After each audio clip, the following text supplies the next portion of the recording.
Shalom Bapak Ibu yang dikasihi Tuhan. Shalom. Terima kasih kepada Tuhan Yesus, ya Bapa di surga yang senantiasa menyertai Anda dan saya dalam ketigaannya yang tidak pernah tinggalkan kita. Dan oleh Roh yang Kudus selalu bersama dengan kita. Amin. Saya juga berterima kasih kepada Bapak Julius Isa, di mana beliau adalah saya anggap sebagai bapak saya juga.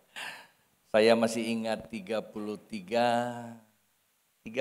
tahun yang lalu, kali pertama saya masuk gereja. Kali pertama saya masuk gereja, cari gereja, masuk gereja, beliau yang berkhotbah. Saya tidak pernah lupa ada 4 binatang kecil yang ada di kitab Amsal. Sejak perjumpaan itu tentu ini bukan perjumpaan yang kebetulan, ada chemistry-nya. Ada roh yang sama sedang bekerja. Bukan saja kami sama-sama Kalimantan. Saya tertarik dengan Pak Julius Isa waktu itu adalah dia berkata dari Kalimantan. Tapi bukan barat, dia ada Bapak Julius itu ada di Kalimantan Tengah. Saya ada di barat dan di ujung Kalimantan Barat dengan tempat Pak Julius Isa itu sebenarnya nggak jauh-jauh banget. Nggak jauh-jauh banget, tapi jalan kaki nggak nyampe lah. Ya, nggak ada jalan ya masalahnya. Terima kasih Pak Julius Isa tadi sudah memperkenalkan saya Pendeta Markus Tony Hidayat. Tidak berkelebihan apa yang dikatakan Pak Julius Isa. Sebenarnya bukan gereja terbesar Pak. Gereja di mana membesarkan nama Tuhan Yesus itu yang terpenting. Dan sebenarnya ingkarit dari beliau itu yang banyak membuat kami termotivasi sehingga kami ada sebagaimana hari ini. Saya juga tidak mengerti, tapi saya hanya tahu satu hal bahwa Tuhan memang sayang kita dan Tuhan tahu apa yang ingin Dia perbuat. Sehingga berapa kali saya diizinkan masuk ke sini, yang paling istimewa sebenarnya adalah pada saat Pak Julius Isa merayakan ulang tahun yang ke-80. Saya diminta juga berbicara di tempat ini. Dan saya pikir pasti ada sesuatu. Dan setiap kali kami ada kegerakan di Pontianak, Pak Julius Isa selalu memberikan atensi dan peneguhan. Nah, karena saya punya pemahaman begini, setiap persepsi atau pewahyuan dari Tuhan perlu ada peneguhan. Tanpa peneguhan terkadang itu bisa menjadi kekeliruan. Nah, yang memberikan peneguhan itu adalah pertama tentu firman Tuhan itu sendiri. Karena pewahyuan itu langsung dari sorga dan yang landasannya runtutannya adalah Alkitab. Namun juga kita perlu orang-orang yang sudah hidupi firman Tuhan itu dengan skala waktu yang cukup panjang. Senior saya berkata, Ton, kalau engkau ingin belajar dengan seseorang bukan di awalnya, di akhirnya. Kalau di awalnya semua bagus-bagus, tapi belum tentu akhirnya. Tetapi saya punya 3 orang bapak yang senior-senior sekali. Yang pertama bapak rohani saya sebagai bapak perjanjian adalah pendeta almarhum sekarang ini Yos Lamel. Dan yang kedua adalah Pak Julius Isa. Yang ketiga ada Timotius Subekti. Dan ketiga-tiganya ulang tahunnya yang ke-80 saya yang doakan juga. Berarti saya dapat impartasi dari 3 seniornya. Kalau dijumlahkan dari 3 senior ini, saya sangat diberkati luar biasa. Baik Bapak Ibu tidak berkelebihan. Jadi apa yang saya mau sampaikan hari ini bagi kita semua. Saya berdoa ketika Pak Julius Isa memberikan saya tema bahwa keistimewaan pribadi Yesus. Saya merenung. Dari sudut pandang mana keistimewaan pribadi Yesus? Hampir seluruh sudut pandang dia itu adalah Tuhan yang istimewa buat Anda dan saya. Kurang diaminkan. Jadi sebenarnya Tuhan kita itu adalah Yesus Kristus adalah keistimewaan.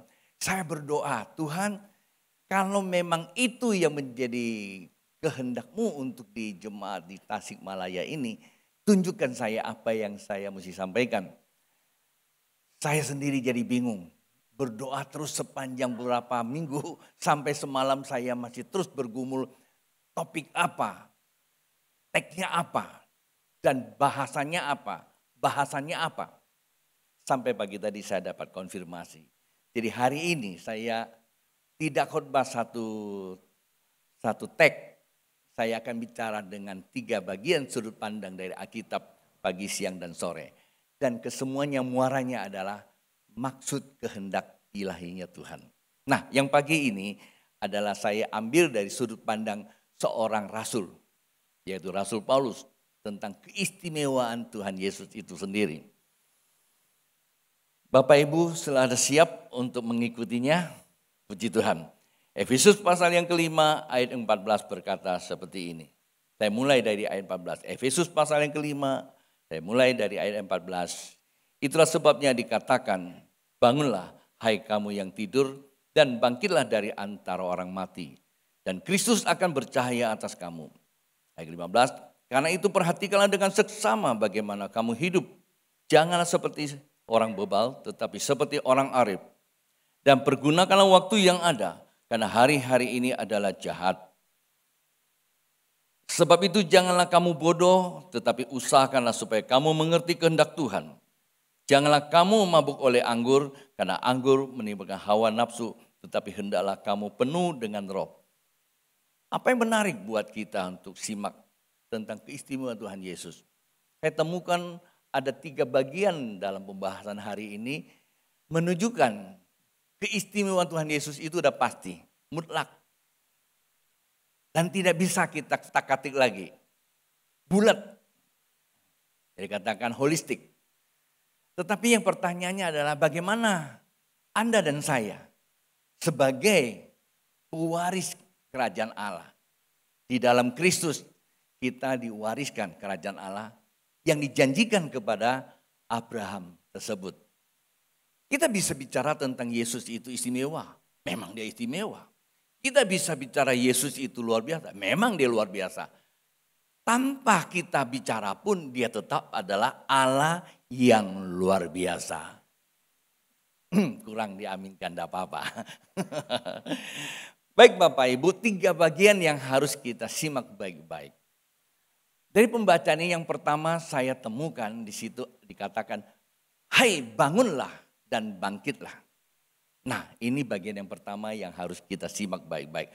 Hai bangunlah dan bangkitlah. Ada apa kita mesti bangun dan bangkit? Tentu Rasul Paulus mempunyai satu pandangan tentang keistimewaan Tuhan Yesus itu. Maka bagi Tuhan kita nggak usah lagi cerita tentang dia. Kenapa? Terlalu mewah. Gak nyampe kita ke dia. Tetapi yang kita harus lihat adalah bagian kita. Nah itu yang pertama. Yang kedua dikatakan apa? Perhatikanlah seksama bagaimana kamu hidup. Itu ada di ayat yang ke-15 itu. Dan yang ketiga ini tidak kalah penting. Dikatakan, janganlah kamu bodoh. Usahakanlah kamu mengerti kehendak Allah. Jadi 3 bagian kita bahas. Yang pertama, hai bangunlah dan bangkit. Yang kedua, perhatikanlah seksama bagaimana kamu hidup. Dan yang ketiga, jangan bodoh. Usahakanlah kamu mengerti kehendak Allah. Kita mulai dari yang pertama. Hai bangunlah dan bangkitlah. Apa yang mesti bangun dan apa yang mesti bangkit? Dan mengapa kita mesti bangun dan mengapa mesti bangkit? Karena kalimat berikutnya dikatakan, Kristus akan bercahaya atas kamu. Kristus Tuhan mutlak. Kristus Tuhan iya dan amin. Kristus bersinar iya dan amin. Kristus adalah terang iya dan amin. Tetapi Kristus terang dalam Anda dan saya belum tentu. Kenapa? Karena di situ ada kalimat akan. Kita orang Indonesia, bahasa Indonesia jelas. Kata akan masih bisa enggak ada. Ada kebergantungan Anda dan saya. Itulah faktor yang terpenting. Nah, kalau kita melihat dari apa yang dituliskan oleh Rasul Paulus tentang keistimewaan bahwa Kristus akan bercahaya atas kamu, maka ada hubungan, ada kolerasi dengan dua kalimat, anak kalimat yang telah kita baca di atas menjadi poin pertama. Hai, bangun dan bangkit. Bangkit itulah yang menentukan Kristus bercahaya atas kamu. Bangkit dari antara orang mati. Bangkit dari antara orang mati. Berarti ada dua bagian. Ada orang yang mati di antara orang mati. Bapak Ibu bisa mengerti? Antara orang mati. Berarti ada dua kematian di situ. Antara kan? Berarti ada dua. Siapa yang mati pertama, siapa yang mati kedua. Tuhan Yesus pernah berfirman, biarlah orang mati menguburkan orang mati. Ini kembali lagi kepada kata mati. Rujukan kata mati, waktu saya berdoa, saya ngalami suatu transformasi pada awal tahun 2022. Ada pengalaman spirit dengan Tuhan. Disitulah Tuhan mencerahkan tentang kalimat ini. Rujukan Alkitab kata mati, pertama kita dengar ada di Kejadian. Jangan kamu makan buah ini. Ketika kamu makan, mati. Rujukan berikutnya, Yesus datang supaya kamu hidup. Nah, itu dia. Tuhan bicara sama siapa? Sama orang hidup, sama murid-muridnya, sama Anda dan saya. Lalu apanya yang mati? Ya kan? Aku datang supaya kamu hidup. Berarti Tuhan Yesus bicara sama manusia. Kata kamu berarti ada objeknya. Berarti di dalam manusia itu secara fisik yang hidup seperti kita ini punya kehidupan, ada yang mati. Apa yang mati? Yaitu di Taman Eden. Yang dikatakan Tuhan itu. Jangan makan buah ini, ketika makan buah kamu akan mati. Itu kan? Tuhan Yesus datang ke dunia ini untuk mengembalikan kematian yang ada di Taman Eden itu. Itulah sebabnya Rasul Paulus merujuk kepada dua kata mati di dalam Alkitab itu, menyampaikan kepada kita, hendaklah engkau bangkit dari antara orang mati. Saya tertarik kemarin sambil ngobrol-ngobrol sama Pak Yulius Isa. Saya cerita pengalaman saya mengalami transformasi. Satu pagi saya berdoa dalam kondisi galau, terus terang saja. Melihat dunia yang begitu porak-poranda dengan satu makhluk yang kecil. Membuat dunia shut down. Gereja tutup. Kalau ada dinosaurus, hanya buat satu kota mungkin ya yang tutup ya, biasa di film. Ini yang kecil gak kelihatan. Seluruh dunia termasuk gereja tutup. Ya namanya keren lagi. Sirona. Ya itu yang kasih nama ya lumayan. Sirona. Dia tidak bilang itu Yudas kayak apa gitu ya. Tapi Sirona. Nah itu barang datang membuat seluruh dunia ini mengalami sebuah kegelapan. Berapa tahun? Ini kali pertama saya keluar masuk di Bandung. Ya, 2 tahun lebih saya nggak pernah keluar dari Pontianak. Adanya di Pontianak terus. Gereja kami baru mulai full ya ibadah tahun lalu, pertengahan bulan Juni. Sepanjang beberapa 1,5 tahun tutup. Hanya online. Tapi gerejanya kami tidak tutup. Saya tetap khotbah. Saya khotbah dengan jemaat yang hadir 5 orang. Gedung yang bisa muat 1.000 lebih. Ya, duduk di depan jemaatnya 2 orang, 3 orang. Ya adalah pengerja, pemusik masih ada. Karena mau disiarkan, ya mau direkam. Itu saya lakukan berbulan-bulan. Sampai satu ketika kami pikir tahun 2002 itu sudah masanya untuk kita merayakan Natal. Inilah waktunya kita mau merayakan. Saat waktu kita merancang semua rencana untuk perayaan Natal, tiba-tiba COVID naik lagi. Pontianak kena status zona merah, level 4. Gereja tidak boleh buka. Kalau mau buka dikasih 30%. Langsung lemes lagi. Dan saat itulah saya bertanya kepada Tuhan. Tuhan, ada apa dengan dunia ini? Dalam kegalauan saya lagi berdoa, tiba-tiba kamar saya itu seperti ada puting beliung. Bukan dalam keadaan halusinasi, juga bukan dalam keadaan frustrasi atau imajinasi. Tapi dalam keadaan real. Putaran seperti itu. Bulat begitu. Anginnya kencang sekali. Bukan saya lagi dalam mimpi, tapi saya lihat. Di sekeliling kamar saya nggak ada yang bertebaran. Angin itu kencang sekali. Lalu dalam hitungan yang nggak lama, saya tiba-tiba dibawa masuk ke dalam pusaran itu. Pada saat itu masuk ke dalam pusaran itu, hitungannya juga dalam hitungan detik, ya nggak bisa lagi diperhitungan, tiba-tiba berubah.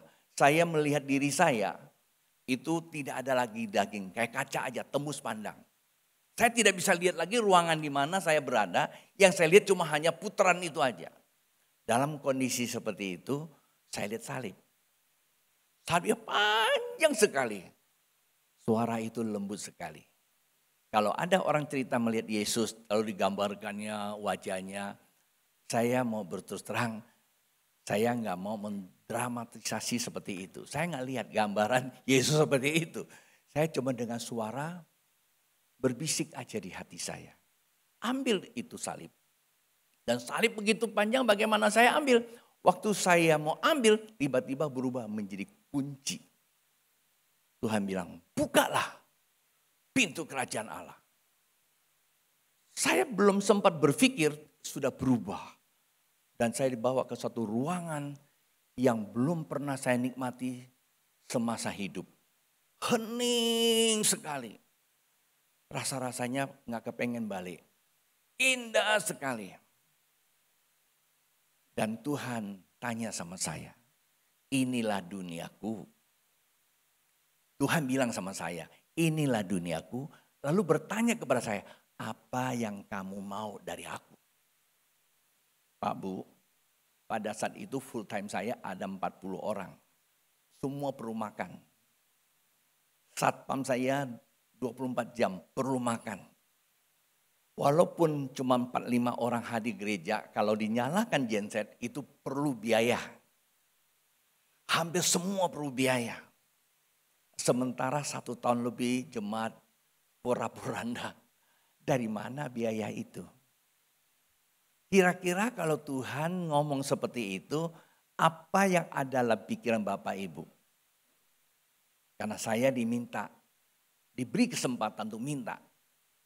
Boleh nggak kalau saya bilang, Tuhan saya butuh biaya operasional, boleh nggak?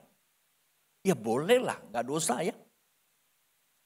Ada begitu banyak hal yang kita perlukan pada saat itu. Bisa nggak saya minta? Bisa. Tapi yang heran pada saat itu, tak satu pun keluar dari mulut saya meminta apa yang saya perlukan. Saya cuma bilang satu, Tuhan kehendak-Mu lah yang jadi. Dan saya tahu itu pasti tuntunan Roh Kudus. Kalau saya pasti saya minta keperluan saya, anak saya, cucu saya, dan pokoknya semua saya, gereja saya, jemaat saya. Tapi dan itu tidak bisa saya sebutkan. Saya ucapkan, yang saya ucapkan cuma satu, kehendak-Mu yang jadi. Saat waktu saya minta, saya ucapkan kehendak-Mu yang jadi, apa yang terjadi Pak Bu? Tiba-tiba berubah dunianya. Tuhan bawa saya ke satu dimensi yang lain. Tuhan bilang, inilah duniamu. Saya kaget lihat dunia saya, kering kerontang. Seperti suatu lahan yang kehabisan air, retak-retak. Itu dunianya saya, dunianya kita. Itulah dunianya manusia. Dunia orang mati. Dan waktu saya melihat ke situ, Ikan itu para mati. Saya kalau cerita ini Bapak Ibu, saya merasakan saya ada di saat itu. Waktu saya cuma ngomong begini, saya masih bisa merasakan saya ada di posisi saat itu. Saya nangis. Tuhan bilang, itu duniamu dan itulah keadaan orang Kristen. Maka saya bilang saya tertarik dengan share saya kepada Pak Yulius Ishak. Dia mengatakan ada dua tipe orang percaya. Satu orang Kristen, satu anak Tuhan. Kalau saya menyimpulkannya, orang mati di antara orang mati. Orang Kristen dan non-Kristen tidak ada bedanya. Dan itu di awal tahun 2022. Nah, yang seperti ikan mati itu Tuhan bilang, itulah orang yang sebut dia itu Kristen. Saya duduk, saya nangis. Tuhan ingatkan saya tentang pandemi. Bukankah pandemi ini datang memporak-porandakan orang Kristen? Percis seperti ikan yang mati. Tak berdaya. Dan disitulah ada satu statement dari saya. Who are you? Who am I? Siapa kamu? Siapa kita? Saat waktu dunia sedang teriak damai-damai nggak kelihatan. Saat waktu dunia teriak krisis, barulah bisa membedakan mana Kristen sejati, mana bukan Kristen sejati. Pada saat waktu saya katakan Tuhan kehendak-Mu yang jadi dan Tuhan perlihatkan saya ikan-ikan yang mati itu, ikan-ikan mati itu merujuk kepada orang Kristen yang selama ini. Saya bertanya Tuhan, sekiranya hari ini kalau Engkau datang, maka ikan yang mati ini tak terangkat dong. Yes, kita senang dengan akhir zaman. Kita senang kata Yesus akan datang. Tapi kita belum tahu bagaimana prepare kita sendiri menghadapi ketika kalau besok dia tiba-tiba datang. Oh, ini akhir zaman. Inilah penderitaan akhir. Inilah meterai segera dibuka. Yesus akan datang. Lalu kita diangkat. Sangat menyenangkan berita seperti itu. Pertanyaannya, betulkah kita bisa diangkat? Kalau melihat apa yang Tuhan perlihatkan pada saya seperti itu. Lalu saya tanya, Tuhan bagaimana saya harus lakukan? Bangkitkan mereka itu. Begitu Tuhan katakan bangkitkan. Belum sempat saya berpikir. Belum sempat saya, bukan saja belum berkata, belum sempat berpikir. Itu ikannya semua sudah bangkit. Lompat-lompat. Pak Bu, inilah kabar baik. Maka saya sharekan ke Pak Yulius pada awal tahun. Pak Yulius Ishak juga kirim data-data yang lengkap. Ada banyak hal yang kami lakukan. Tidak bisa saya cerita satu sesi aja. Nanti siang dan sore saya akan cerita. Ini hanya bagian daripada bangkit itu. Saat waktu saya katakan ikan itu bangkit. Begitu ikan itu bangkit. Lahan yang tadinya kering kerontang itu berubah. Hijau. Mulai berubah rumput yang hijau. Tumbuh pohon-pohon. Jikalau orang Kristen bangkit, maka kehidupan yang kering kerontang itu akan berubah menjadi apa? Subur, makmur, penuh dengan kelimpahan. Kemuliaan buat Allah kita. Pak Bu, tadinya saya pikir hanya untuk kami di Pontianak. Karena itu gumulan saya, ini buat jemaat. Saat tanggal 25 saya dapat itu, saya sharekan ke jemaat. Dan saat itulah jemaat yang kumpul memang gak sebanyak yang diharapkan. Karena udah dipisah-pisah kan. Tidak boleh satu kali, kami bikin jadi 4 kali waktu itu tidak salah. Saat waktu ibadah saya merasakan ada kolaborasi sorga dengan di mana kami beribadah. Saya hanya ceritakan yang tadi saya ceritakan. Dan jemaat itu dilawat Tuhan luar biasa. Dan saya katakan, Tuhan terima kasih kami mulai kerjakan apa yang Tuhan mau kerjakan. Tetapi rupanya itu bukan untuk kami. Kata Tuhan, beritakanlah ini kepada bangsa-bangsa. Nah loh, Dan ceritanya jadi panjang. Akhirnya saya mulai, karena Bapak rohani saya sudah meninggal, pertama saya sharekan ke Pak Yulius Isa sama Pak Wimogi. Saya minta pandangan mereka.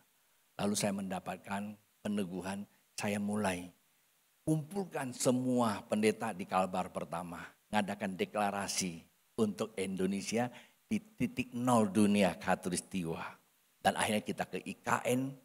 Pada saat waktu pertama kali itu tiang hitam, langsung kami ke sana mendeklarasikan bahwa Indonesia miliknya Yesus. Dan kekayaan bangsa-bangsa akan pindah ke Indonesia. Itulah kabar yang luar biasa Pak Bu. Nah kembali saya sampaikan, apa itu yang mati? Yang mati itu adalah iman kita.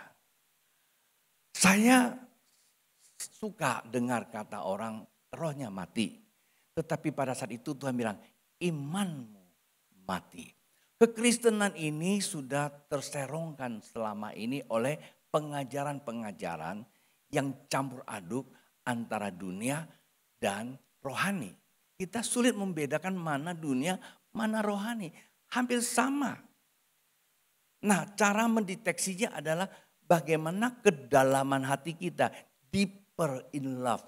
Kedalaman hati kita di dalam kasih Tuhan. Kita bisa membedakan mana itu Tuhan, mana itu hantu. Nah, Alkitab tertulis bahwa hendaklah engkau iman itu disertai perbuatan. Tanpa perbuatan, hakikatnya mati. Dari situlah kita mulai seringkali melakukan kegiatan-kegiatan rohani. Betulkah kegiatan rohani itu benar rohani? Saya berikan satu contoh. Sederhana sekali. Kata Alkitab, jikalau engkau beri maka engkau akan diberkati. Betul ada firman Tuhannya. Maka banyak kita mengajarkan, banyak kita dengarkan. Kalau kita mau diberkati, mari kerja buat Tuhan yang banyak. Berikan persembahan yang banyak. Kelihatannya rohani banget. Kelihatannya rohani banget, betul nggak? Dunia juga ngajarkan begitu kok. Dunia ngajarkan begitu. Beramal, berbuat baik, aktivitas sosial. Lah kalau kekristenan dengan kerja yang sama seperti itu, lalu apa bedanya? Dunia juga sama. Nah inilah dikatakan apa? Bangkitlah dari antara orang mati. Kenapa kita bisa lakukan seperti itu? Saya tanya Tuhan kenapa? Karena apa? Karena kita tinggal di dunia hampir 24 jam. Pemahaman kita dicekoi terus oleh hal-hal duniawi. Salah satu contoh Pak Bu. Ini seperti kayak lagi mengajar saya. Padahal kalau bicara teologi di sini gudangnya ya. Contoh dari Alkitab. Contoh kehidupan sosial kita sehari-hari. Saya mau bertanya, jujur kita jawab. Mana lebih dirasakan hati kita antara Tuhan dan hantu? Saya khotbah tentang Tuhan. Berjam-jam bersesi-sesi dan doa malam tentang Tuhan Yesus. Begitu selesai khotbah, pulang dari tempat seminar. Di kampung itu kan, di daerah itu kan gelap-gelap. Dan pada teriak, lihat pocong katanya. Lihat hantu. Saya bilang tadi bukan kita sudah doa, ikat sana ikat sini Tuhannya. Lalu kok kamu cuma lihat hanya ada putih-putih lalu teriak hantu. Dan berapa banyak orang Kristen kalau mati lampu langsung yang dirasakan Tuhan atau hantu. Coba kita datang ke satu gedung yang gelap, yang terang tadinya, mall umpamanya, di Serpong ada satu mall itu. Dulu saya suka pergi, sekarang nggak ada lampunya. Nggak ada yang berani masuk, katanya ada hantu. Kok seperti itu? Iyalah, dari kecil kita ini sudah dicekoi oleh orang tua kita. Terutama, maaf ya ibu-ibu, ayo tidur. Nanti hantu datang. Mandi jangan malam-malam. Nanti genderuwo datang. Ya Pak ya.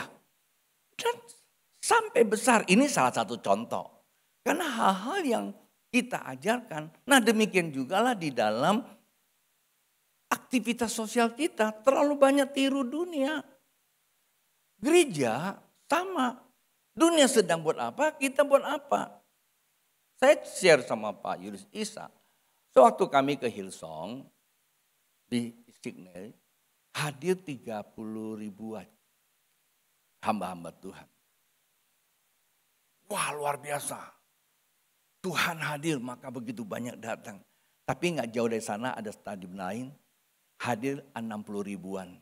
Hanya seorang anak remaja nyanyi. Justin Bieber. Lalu apa bedanya? Kalau cuma ngumpulin orang banyak. Bedanya kita punya Yesus kalau dia enggak. Apakah itu bisa membangkitkan iman? Tuhan katakan hati-hati. Justru bisa-bisa itu yang bisa membuat kematian iman kita. Kita tidak berjalan dengan kebenaran, kita berjalan dengan konsep dunia yang ada. Dunia masuk ke gereja, bukan gereja keluar ke dunia untuk menerangi dunia. Nah itulah sebabnya dikatakan, kamu mesti bangkitkan imanmu,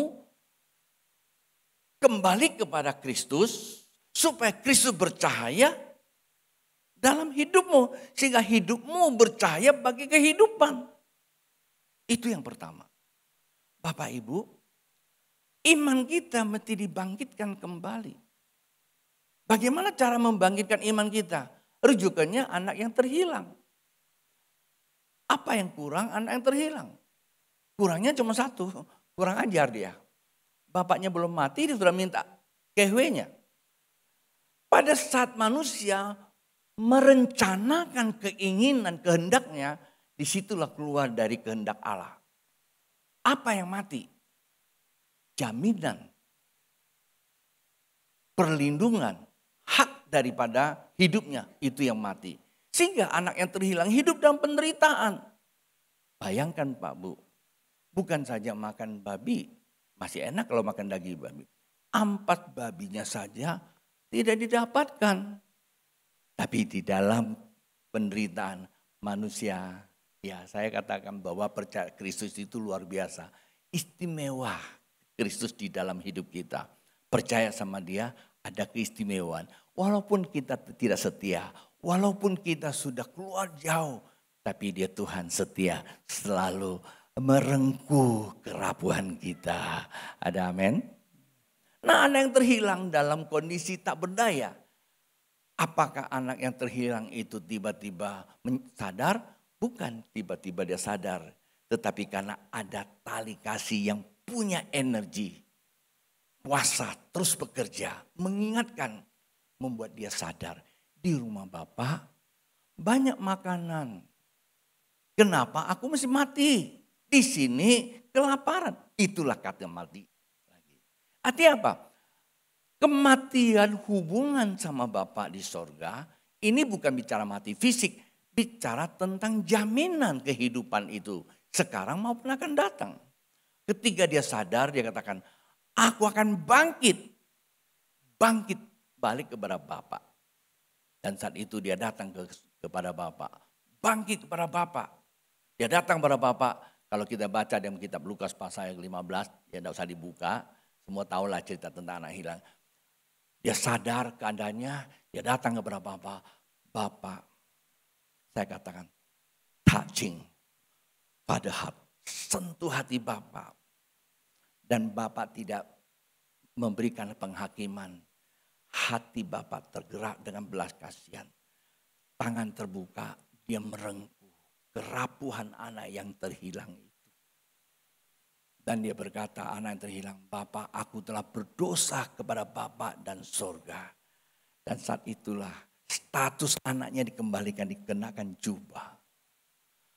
Kenakan cincin dan kasus. Status anak dikembalikan. Padahal dia cuma bilang, jadikan aku hambamu. Karena aku sudah berdosa. Memang fungsi kita tetap hamba Allah. Tetapi posisi Anda dan saya adalah anak Allah yang sudah ditebus oleh Yesus Kristus Tuhan. Maka Kristus bercahaya atas dia, dikenakan status itu, Tuhan mengembalikan statusnya dan Tuhan mengembalikan pengurapannya. Nah, kata bangkit itu adalah sadarlah bahwa kita ini sudah jauh dari Tuhan. Itu yang pertama, Pak Bu. Bagaimana kita bisa menyadari? Yang kedua, dikata apa? Karena itu perhatikanlah seksama bagaimana kamu hidup. Saya istilahkan di sini format ulanglah. Kita ini sudah jauh berjalan dengan nama kata Kristen. Apakah betul kita berjalan dengan Tuhan? Apa betul kita lakukan apa yang Tuhan mau kita lakukan? Kenapa? Karena Alkitab katakan hari-hari ini jahat. Pak Bu, ada begitu banyak tawaran dunia. Kelihatannya iya, tapi sesungguhnya di dalamnya banyak jebakan. Saya kalau cerita ini nggak enak kalau di gereja orang. Karena terkadang banyak gereja sedang mempersiapkan. Pada saat waktu Tuhan suruh saya mulai misi, saya berpergian, saya kumpulkan tokoh-tokoh nasional yang bergerak di dalam misi. Ada salah satu pendeta senior bercerita sama saya.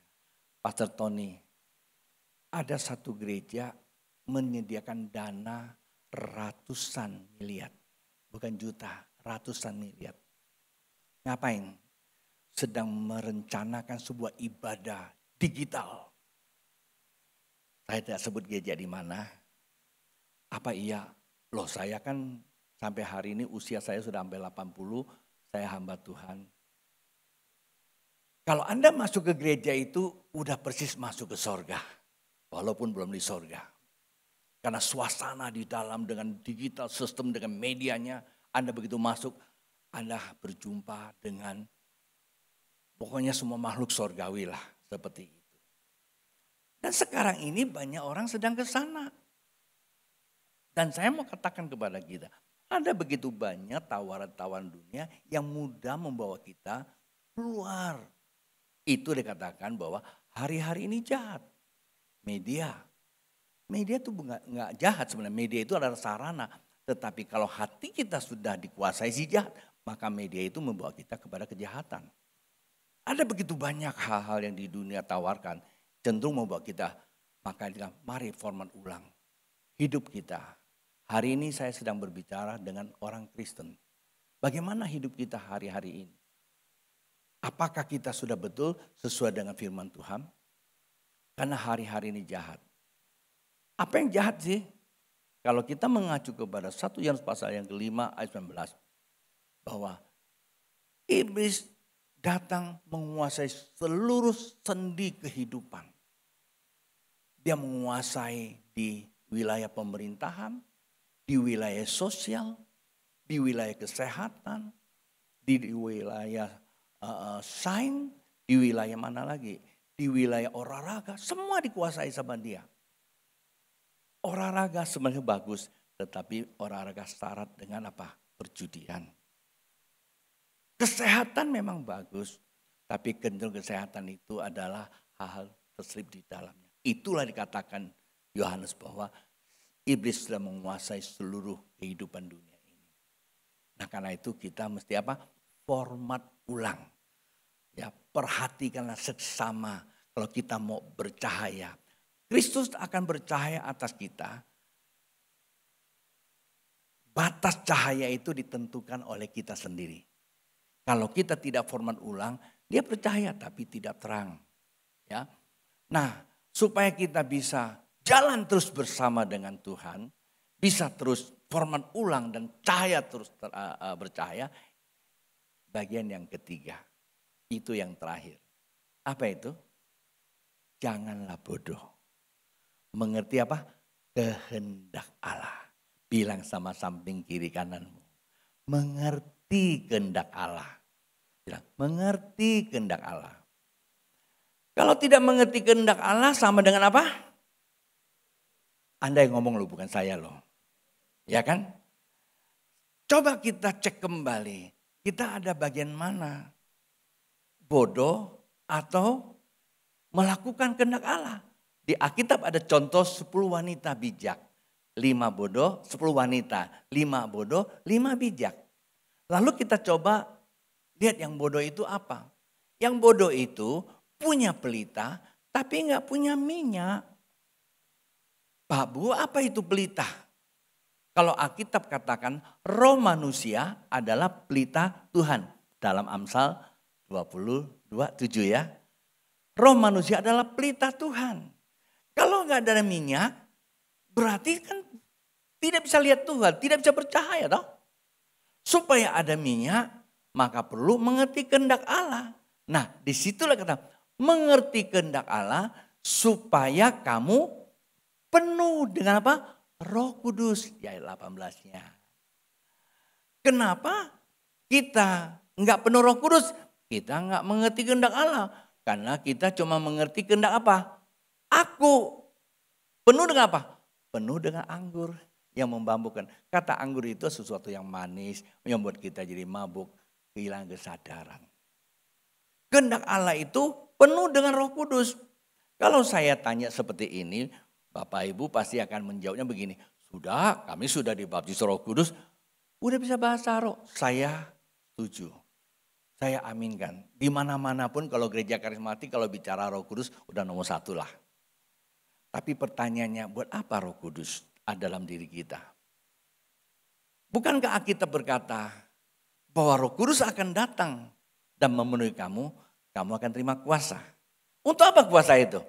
Pergi, beritakan Injil. Pergi, jadilah saksiku. Yerusalem, Yudea, Samaria, dan ke ujung bumi. Kehendak Tuhan cuma 1. Kepenuhan Roh Kudus bukan kita kumpul rame-rame lalu berbahasa roh, tumbang tindih, tertawa nangis, lompat-lompat. Saya tidak haramkan itu. Gereja kami di Pontianak juga seperti itu. Tetapi kata Tuhan, itulah membuat kita mabuk. Hanya di dalam lingkungan sendiri. Kita nggak bisa keluar. Pak Bu, ketika ini saya beritakan kepada jemaat. Saya katakan, hari ini bukan lagi kita mengurusi apa yang kita butuhkan. Urusi apa yang Tuhan butuhkan. Bukan lagi kita urusi apa yang menjadi kehendak kita. Urusi apa yang menjadi kehendak Tuhan. Karena Tuhan berikan kuasa itu kepada kita. Karena kita mengaku penuh dengan Roh Kudus. Saat Bapak Ibu penuh Roh Kudus, kita punya kuasa. Kuasa apa? Mulai bersaksi. Maka kami mulai lakukan itu sejak tahun 2022. Ada banyak acara yang kami buat. Sesungguhnya acara itu dibuat sulit untuk kita cerna dengan pikiran manusia kondisi pada saat itu. Tapi kami lakukan, Tuhan turut bekerja. Dan orang-orang yang diselamatkan adalah mereka yang bukan dari gereja lain pindah gereja.